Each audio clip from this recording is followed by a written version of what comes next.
Weston Hale only meant to return the phone he found on the hangar floor. But when the screen lit up in his palm, the single father went completely still.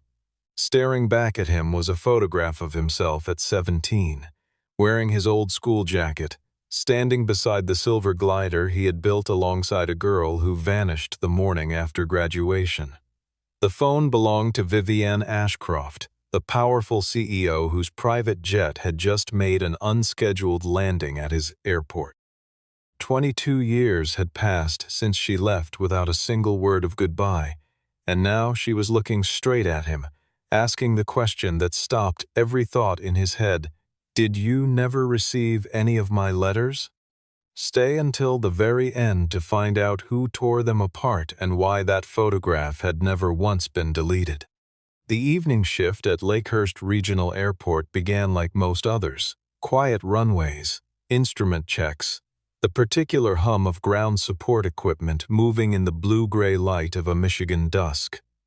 Weston Hale was 40 years old, methodical by temperament and immovable by habit, and he had spent the better part of the last 12 years in hangars like this one, reading the language that machines speak when something is about to go wrong.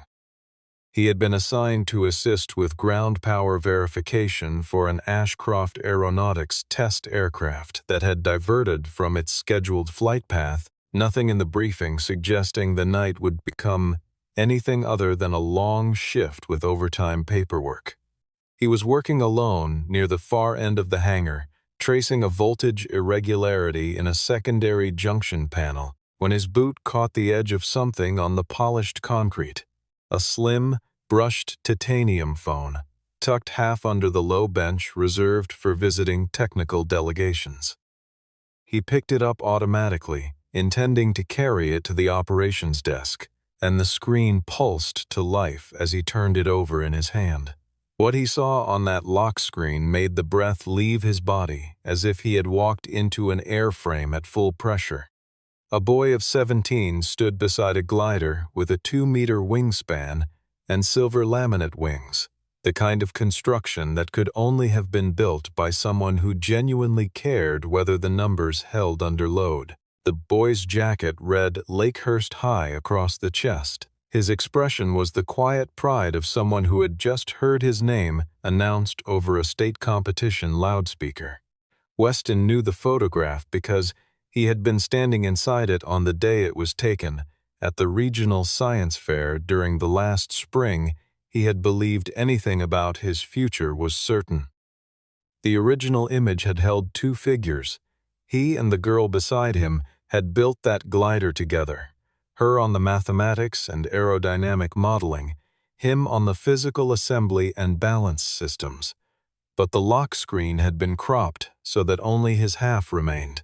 He stood there with a dead man's stillness, still holding the phone, while the implications of what he was looking at arranged themselves into a sentence he could not yet bring himself to finish. He did not hear the security team coming back down the corridor until one of them addressed him by name and asked him to return the device belonging to Ms. Ashcroft.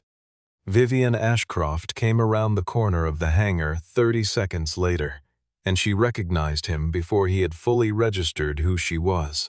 Her face went through several things in rapid sequence: recognition, a sharp intake of breath barely visible, and then a very controlled stillness that Weston understood as a person accustomed to being watched, choosing not to show everything at once. She was dressed for a board-level meeting rather than a hangar floor, and she carried herself with the particular composure of someone who had spent 2 decades being the most powerful person in every room she entered. He handed the phone back without a word. She looked at his expression and understood with perfect clarity that he had seen what was on the screen. The security team withdrew at a quiet gesture from Vivienne, and the two of them stood in the ambient noise of the hangar while 22 years tried to compress themselves into the space of a single moment.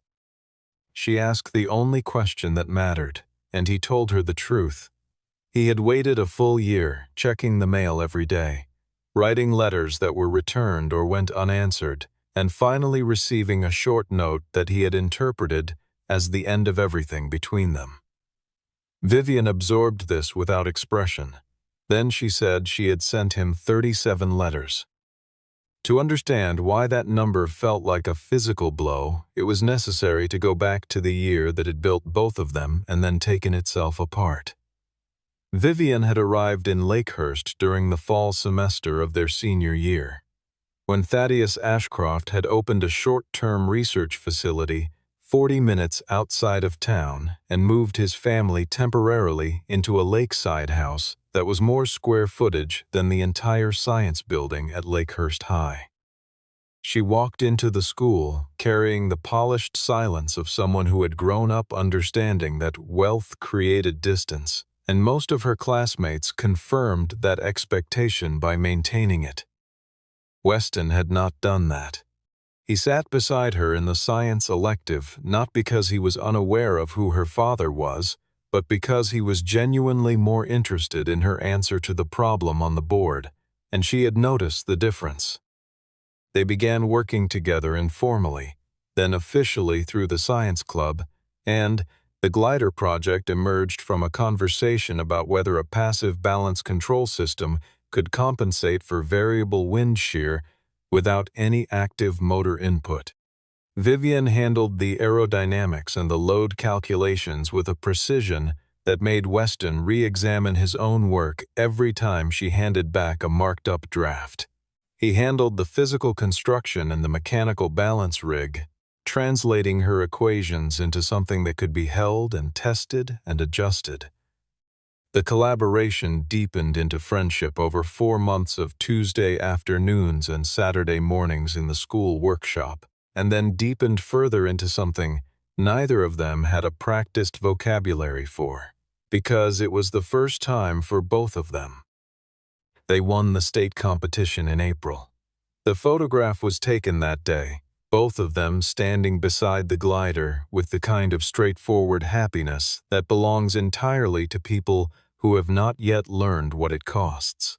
By May, they had begun quietly discussing which engineering programs at public universities offered combined enrollment pathways, and by the time graduation week arrived, the future they imagined together felt more solid than the one their separate families had planned. The night before the ceremony, Vivian told him that her family intended to take her to London for the summer and possibly longer, that her father had been negotiating a European expansion of the aeronautics division, and that she was going to fight to come back. She would write him the moment she had a stable address. She asked him to wait.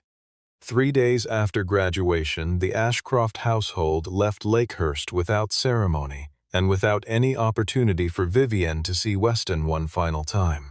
He wrote to the London address she had given him and received no response. He wrote again and again through the summer and into the following fall. Then a letter arrived, short, clean, signed with Vivian's name, saying that the feelings they had shared were an adolescent impulse, and that she had chosen not to continue the correspondence. Weston read it once, folded it, and put it in a drawer where it remained for 22 years. He did not cry, because he was 18 and had learned early that certain kinds of pain did not announce themselves dramatically. They simply moved in and rearranged the furniture of who you were. He enrolled in aviation technical training, built a career at Lakehurst Regional, married Lauren, a quiet woman with a dry sense of humor and a very precise understanding of what she wanted from her life, and they raised a daughter together in the house his parents had left him. Lauren died 4 years ago, 1 year after the diagnosis, and the grief of that loss was real and permanent and not reducible to any comparison with anything that had come before. Vivian's letter was still in the drawer. He had never thought to show it to anyone. But on the other side of the Atlantic, a girl becoming a woman had received a similar letter bearing his name, and she too had folded it away and told herself she understood what it meant. Vivian suggested a private conversation in the airport's executive lounge, away from the technical staff, and Weston agreed with the caveat that he needed 15 minutes to finish the equipment log. When they sat across from each other in the empty lounge, the first thing he did was establish the context he felt she deserved to have. He had been married, he said, to a woman he had loved and who had died, and he was raising their daughter alone, and he was not going to let this conversation become something that erased any of that. Vivian heard it not as a warning but as the measure of who he had become, a man who did not trade in sentimentality, who respected the people who had been real in his life, and who was not going to perform grief to satisfy anyone's expectations. She said she understood. She did not attempt to reframe the night as a reunion. She explained the photograph calmly. It was a digital scan of the only physical image she had retained from that year, taken from her mother's storage before the older woman moved to a smaller apartment, and the crop on the lock screen was an accident of the phone's display geometry. The full image included her, standing on his left, but the clock widget covered that half of the frame. She had never changed it. She offered this information without defensiveness, which told him more than any explanation would have. She had not married. There had been a brief engagement to someone her family approved of, a man from an acceptable background with appropriate connections, but she had ended it within 8 months when she understood that his interest was entirely in the Ashcroft balance sheet. She had built the company, expanded the commercial division, pushed the Aurelian program past 3 board vetoes, and done it while being the only Ashcroft who had ever actually studied aeronautical engineering rather than simply inheriting the nameplate. Weston asked why she had never found him through public records or professional directories, and she answered with the kind of honesty that costs something. She had found him years ago, seen that he was married with a child, and made the deliberate choice not to introduce any disruption into a life that appeared complete. She had considered this a decision made out of respect. He considered it now, quietly, and did not argue with the logic of it, even though something about it made the distance between them feel very precisely calculated. They did not have time to go further, because Blaine Carrington came through the lounge door with the practiced confidence of a man who considered himself entitled to every room he entered, glanced between them with a single assessment, and asked in a tone calibrated to condescend why a ground technician was occupying a restricted lounge with the company's chief executive. Vivian introduced Weston as an old friend from before her career. Blaine said the name very carefully, as though testing its weight, and then smiled with the part of his face that had nothing to do with actual pleasure, made a brief excuse, and left. In the corridor outside, his phone was already at his ear, and he gave the instruction in a low voice that a certain sealed family file, the one from the summer after Vivian Ashcroft's graduation year, needed to be located and reviewed immediately. The Ashcroft Aurelian X had diverted to Lakehurst because its autopilot was generating a continuous false pitch warning, telling the flight management computer that the aircraft was rolling when the attitude indicators showed it was level. The internal engineering team had reviewed the sensor data and concluded the anomaly was interference from a nearby weather system, a credible explanation and, as it turned out, a wrong one. Blaine had been pressing for the aircraft to return to the test schedule within 24 hours because a demonstration flight was scheduled for a consortium of defense procurement officers whose interest in the program had been difficult to secure and would not survive another postponement. The internal team had signed off on the return-to-service document, and Blaine had already sent the updated flight plan to the visiting delegation when Weston, running a routine ground power continuity check, noticed something in the electrical load patterns that the main diagnostic software had not flagged. The pitch error only appeared during windows when both the anti-ice system and the flight data transmitter were drawing power simultaneously. Alone, each system tested clean. Together, they produced a voltage ripple below the alarm threshold, but sufficient to feed the inertial reference unit a fractionally incorrect signal. He brought this to Tobias Wren, Ashcroft's chief of engineering, a man with 57 years of patience and the deep, undemonstrative expertise that had kept the company technically credible through 4 different CEO transitions. Tobias listened to Weston's analysis with the specific quality of attention that only engineers who have been wrong about something serious ever develop. Blaine, who had arrived in the maintenance bay to push for departure clearance, made a remark sharp enough to make 2 junior technicians go very still. Something about local ground crew offering remedial instruction to the people who had actually designed the aircraft. Vivian was there, and she asked Tobias to run the interaction test. The results confirmed everything Weston had described. A secondary distribution module was generating micro-oscillations under the dual-load condition, and the cumulative effect over a long flight in icing conditions could force the flight crew to disengage the autopilot at a critical phase of approach. It was not a catastrophic failure mode. It was the kind of failure mode that contributed entries to accident investigation reports. Vivian suspended the demonstration flight and accepted the contractual consequences. Tobias, who had watched Weston trace an interactive fault that his own team had systematically missed, asked whether Weston would consider taking a short-term independent verification contract. Reporting through the engineering office, not through the executive suite, to keep the arrangement at arm's length from any personal consideration. Weston agreed to those terms and added one of his own. Every finding he produced would go to Tobias first, in writing, before any communication with Vivian, precisely so that no one could later argue the work had been shaped by anything other than the data. It was a structurally sound arrangement. What neither man had noticed yet was that the distribution module generating the fault had a supplier designation that traced directly to a sourcing recommendation. Blaine Carrington had introduced into the procurement chain 14 months earlier. The Aurelian X remained grounded for inspection, and over the following 10 days Weston and Vivian found themselves in proximity more often than the professional arrangement strictly required.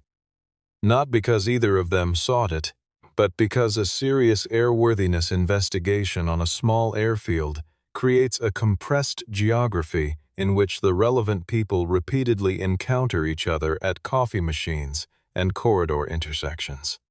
They were careful and they were honest about being careful, which was its own kind of progress. Vivian brought him several pages photographed from letters she had written during the first year after London, digital scans recovered from a draft folder in her mother's archived email, letters that had never been sent electronically, but that she had typed as backups before mailing the handwritten versions. Reading them, Weston experienced the particular vertigo of encountering a past that had existed in full and parallel to the version he had lived.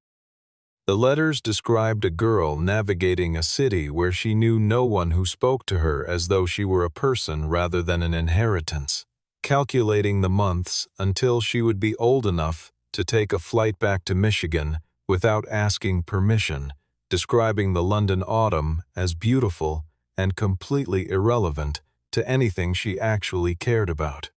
He showed her the letter he had kept. She read it standing at the window of the hangar office, holding it with 2 hands as though the paper required steadying, and when she finished, she said only that she had never written those sentences. They compared the signature, her name written in the careful cursive she had learned at 9, with the particular loop on the capital V that she had never been able to break, against the signature on his letter. The loops were present but mechanical, the way a signature looks when someone has studied it carefully enough to approximate the shape but has never inhabited the motion. Neither of them made the accusation aloud. Weston said he wanted documented evidence before any name was attached to the conclusion. because turning private pain into public accusation without proof was a way of making yourself into exactly the kind of person he had spent his adult life refusing to become. Marin Caldwell, the company's legal compliance director, began an audit of the historical correspondence records held in the Ashcroft family's retained legal archive. What she found was that every piece of mail processed during a 14-month window surrounding Vivienne's first year abroad had passed through the offices of Carrington Legal under a family services retainer, with Blaine, 19 years old, working a summer position at his father's firm, listed as secondary correspondence coordinator. June arrived at the airport one afternoon to give her father a document he had left at home, and she encountered Vivienne briefly in the operations hallway.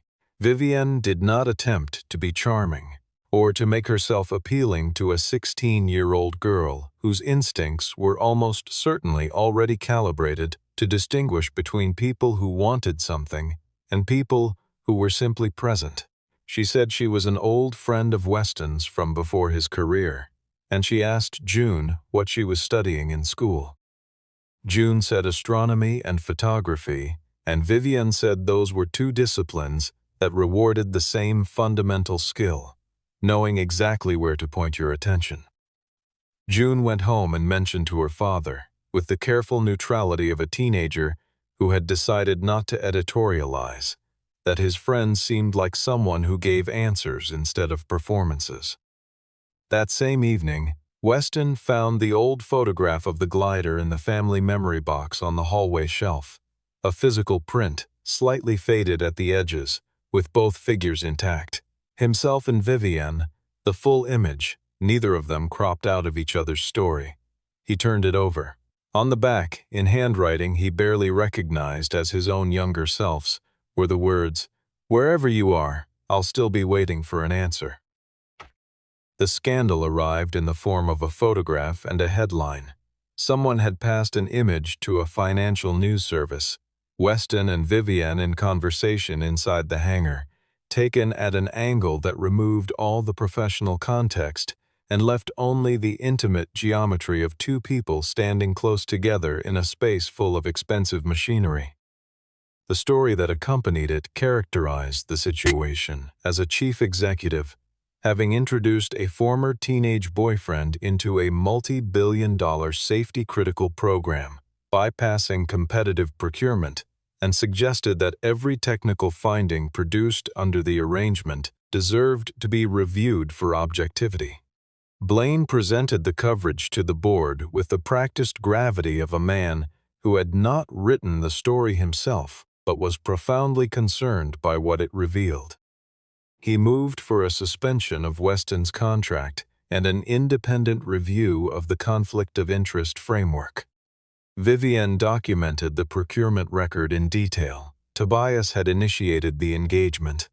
The fee structure had been approved by an independent compliance officer, and she had not participated in a single negotiation session. The board received this without enthusiasm, because the story was not really about procurement compliance, and everyone in the room understood that. Then Blaine introduced the heavier charge. He noted that Weston had been alone with Vivienne's phone for approximately 10 minutes before returning it, and suggested, with the measured insinuation of someone who had been practicing the sentence for days, that a technically skilled individual with access to a device for that duration might be able to extract calendar data, communications, or proprietary product documentation, and that a gifted technician who arrived at precisely the right diagnostic conclusions might have had reasons for his insight that did not originate in the data logs. Weston was placed on administrative hold, removed from the hangar floor, and asked to surrender his company-issued access credentials while a digital forensics review was conducted. He complied without argument and requested that every step of the process be recorded on camera, not because he expected fair treatment, but because documentation was a principle he applied to everything that mattered, and he saw no reason to stop now. The forensics review found what it found. The phone had never been unlocked during the period in question, its biometric lock had not been bypassed, and the only information accessible from its screen in that state was whatever appeared on the lock display. Blaine did not withdraw the insinuation. He redirected it, pivoting to the tabloid framing, a single father of modest means, a billionaire CEO, a 22-year gap, and allowed the implication to do the work that the evidence refused to do. Weston, reading the coverage from his suspended status, asked through Marin whether he could speak directly to Vivienne. She came to the regional terminal's empty departure lounge on a Tuesday afternoon, and he told her he was prepared to remove himself from the situation entirely if she believed that was the right outcome for the company and for herself. She was quiet for a moment, and then she said something he did not immediately have a response to. If he was leaving because he had genuinely lost confidence in the process, she would respect that without argument. But if he was leaving because Blaine had written a story about him, and he had decided the story was easier to walk away from than to stand against, then the man who left this room would be handing Blaine the same victory that the boy had handed him 22 years ago, and she would like him to think carefully about whether that was who he intended to be. He thought about it. He stayed. 3 days later, a second non-conforming module was discovered on the Aurelian X, installed during the window of Weston's suspension, in a component bay that only authorized engineering personnel could access. The second module carried valid-looking certification markings and a legitimate serial number. But when Tobias disassembled it, the internal architecture did not match the approved design documentation. Someone was inserting counterfeit components that were engineered to fail gradually. Not catastrophically, not in a way that would produce an accident on a demonstration flight, but in a way that would produce a series of unexplained anomalies, delay the airworthiness certification by months, and give a buyer with access to inside information precisely the kind of leverage needed to acquire the program at distressed pricing.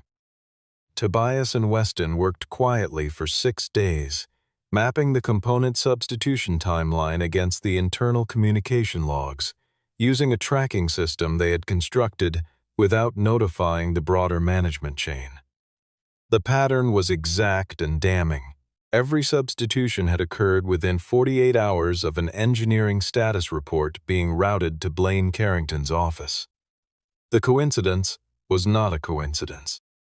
It was a supply chain attack executed by someone who understood the program's architecture well enough to know which components could be degraded without triggering an immediate grounding, and who had access to a parallel procurement channel. Blaine had been positioning the board for months. His formal proposal, structured as a rescue operation, complete with financial modeling prepared by a firm with undisclosed connections to Preston Lockwood's holding company, called for a sale of the Aurelian program to Lockwood Meridian Aviation at a valuation that reflected the safety concerns and certification delays, rather than the program's actual technical merit. Preston had presented himself publicly as an interested acquirer responding to a distressed asset. What was not public was the side agreement in which Blaine would receive an executive appointment at Lockwood Meridian and a carried interest in the acquired program the moment the transaction closed. The two of them had understood for well over a year that the path to the acquisition ran through manufactured crisis, and they had been manufacturing it with considerable patience.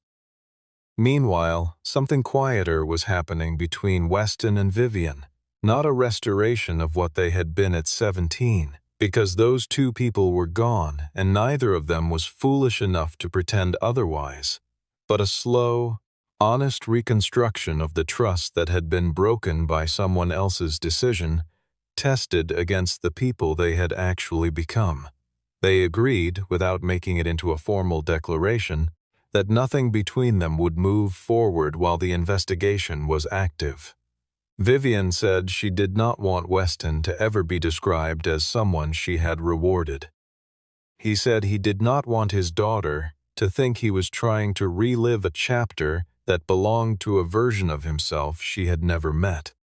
Thaddeus Ashcroft contacted Weston directly during this period, through a formal letter delivered to the Lakehurst Regional Operations Office. The letter was courteous and entirely clear in its intent. Thaddeus acknowledged that Weston had displayed genuine competence in identifying risks to the program, but asked him, as a father, in direct and personal terms, to consider whether his continued presence in his daughter's professional life was good for either of them. Weston went to see him in person, which the old man had not expected. He sat across from a 70-year-old industrialist in a study full of framed certifications and said, without particular heat, that he had left once before because he had believed Vivienne wanted him gone. That belief had been given to him by someone else, and he had lived with its consequences for more than 2 decades, and he was not going to act on someone else's assessment of Vivienne Ashcroft's best interests a second time. Thaddeus was silent for a long moment. Then he said, in a voice that carried the particular weight of a man confronting something he had built without knowing its full dimensions, that he had only ever asked his lawyers to hold the correspondence for a season, to give Vivienne time to adjust before letting the summer romance resume, if it was going to. He had not given any instruction to fabricate anything, and he had lived with what he now understood had happened in that office, under the cover of his authority, as the most expensive mistake of a lifetime that had not been short on expensive mistakes. Marin Caldwell found Margaret Ellis through a pension filing from the dissolved Carrington Legal Partnership.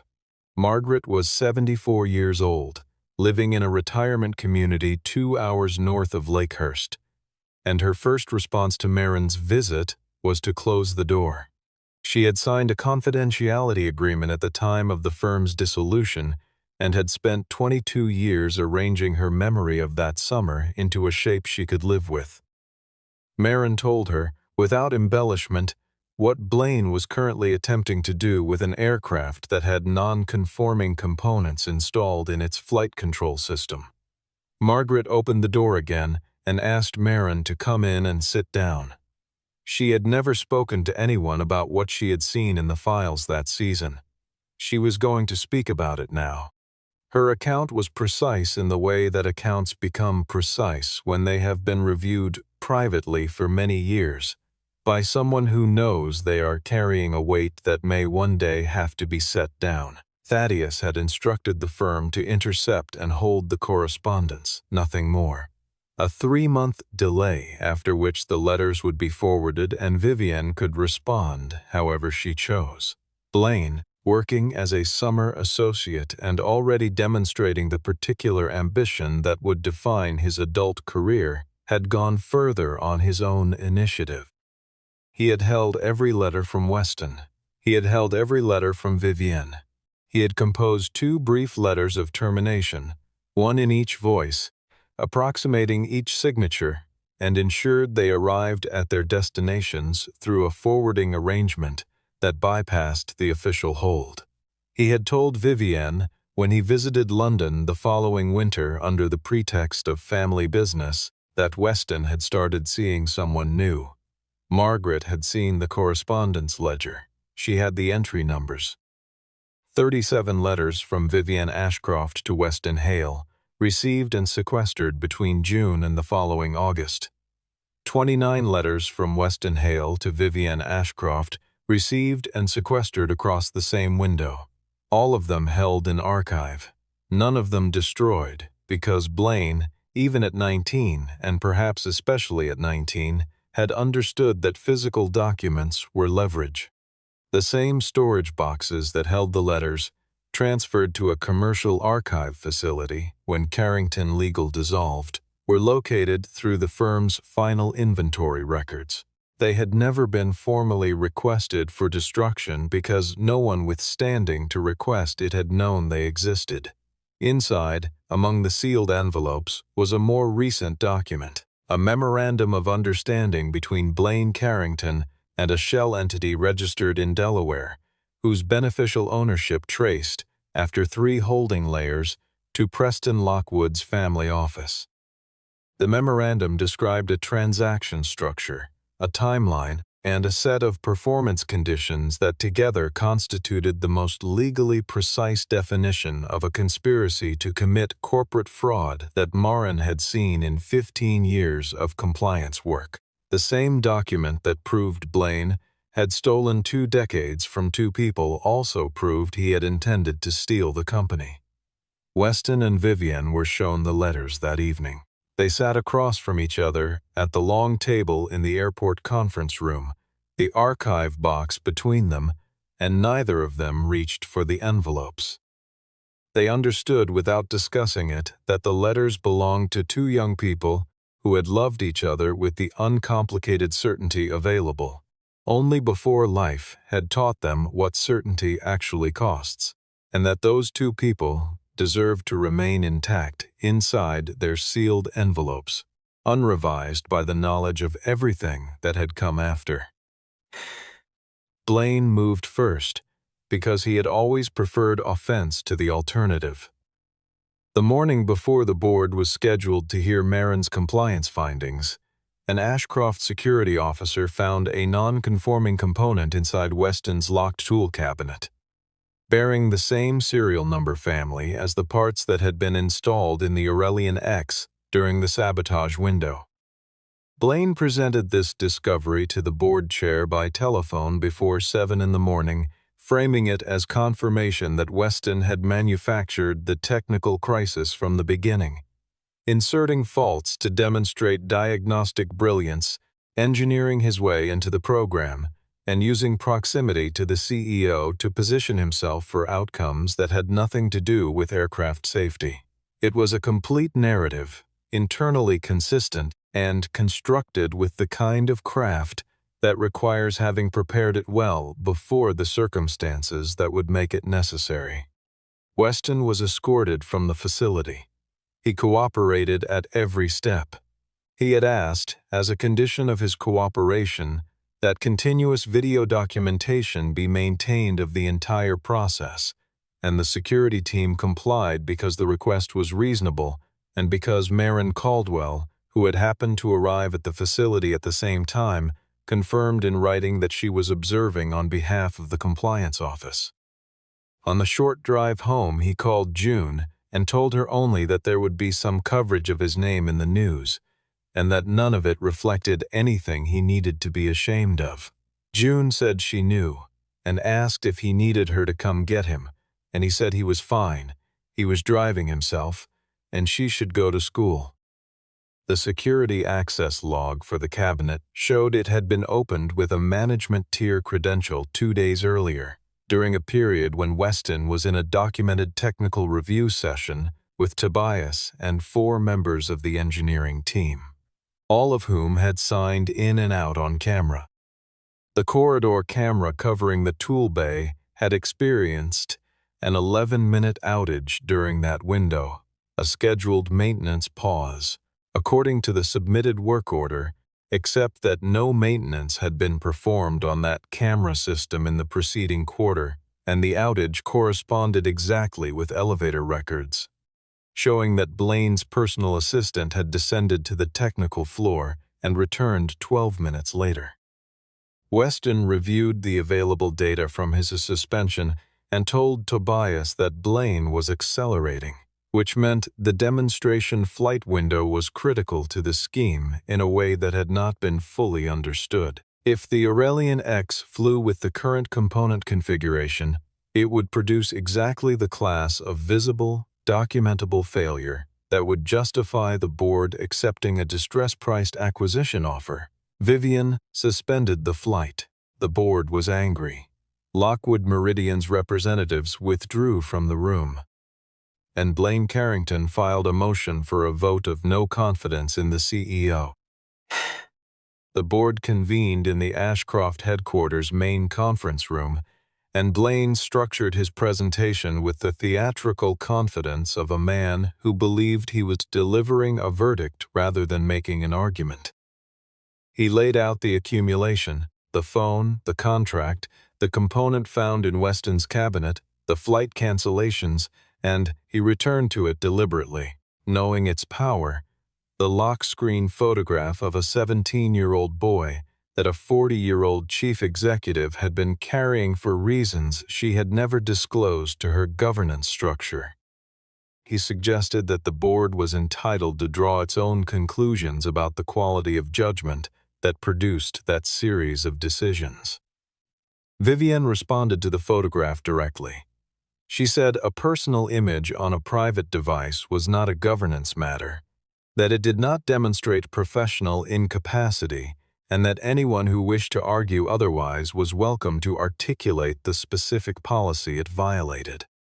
She was not going to pretend the photograph did not exist, and she was not going to explain herself to a room full of people who had never once asked Blaine Carrington to explain the decisions he had made on behalf of this company. Marin presented the security audit. The phone had not been unlocked. The access log showed the cabinet breach during Weston's verified absence. The camera outage aligned with the elevator record. Tobias followed with the engineering data, presenting in his precise and unhurried manner the complete fault analysis, the component substitution timeline, and the correlation between each substitution and a report routing through Blaine's office. He noted that every technical cue Weston had raised had been validated by subsequent testing, and that the one instance in which those cues had been dismissed, the initial return to service authorization, had been the closest the program had come to an in-flight failure. Margaret Ellis testified by video, her statement formally introduced by Marin as part of the compliance record. She described what she had seen in the Carrington legal office during that summer, the correspondence ledger, the sequential entries, the letters that had arrived and been held, the 2 documents that had gone out carrying signatures that were not genuine. Thaddeus Ashcroft, seated at the far end of the table as a non-voting former chairman, confirmed that his instruction had extended only to a temporary hold on communications, and that no fabrication had been authorized by him at any point. He said this clearly and without hedging, because he had spent enough time in the 2 weeks prior reconstructing what his decision to treat his daughter's happiness as a problem to be managed had actually produced, and he had concluded that the only useful thing left to him was accuracy. Weston presented last. He walked through the component serial number chain, the procurement authorization trail, the supply chain timing, and the memorandum of understanding recovered from the Carrington archive. He did not narrate the personal dimension of the investigation. He presented it as a technical and legal record, because that was what it was, and because the personal dimension had already been understood by everyone in the room long before he arrived. When Blaine said the signature on the memorandum was not his, Vivienne produced the original document from the archive box, placed it on the table, and noted that it had been recovered with an intact notarial seal, a date stamp, and a full fingerprint set that the forensic unit had matched earlier that morning. The board vote was not close. Blaine was suspended from all executive functions pending a formal investigation by the company's external counsel, and, within 2 weeks, by federal aviation safety regulators who had been notified of the component substitution scheme. Preston Lockwood's acquisition approach was terminated. His proposed transaction structure referred to the relevant regulatory bodies, and the shareholders of Lockwood Meridian were not pleased with what they subsequently read in the investigative disclosures. Vivienne retained her position and accepted a voluntarily initiated independent audit of the entire supply chain, not because she was required to, but because she understood that the people who built and serviced the aircraft her company produced deserved to know that the systems protecting them were sound. Thaddeus resigned his honorary chairmanship in a letter that was brief, private, and addressed to his daughter rather than to the board.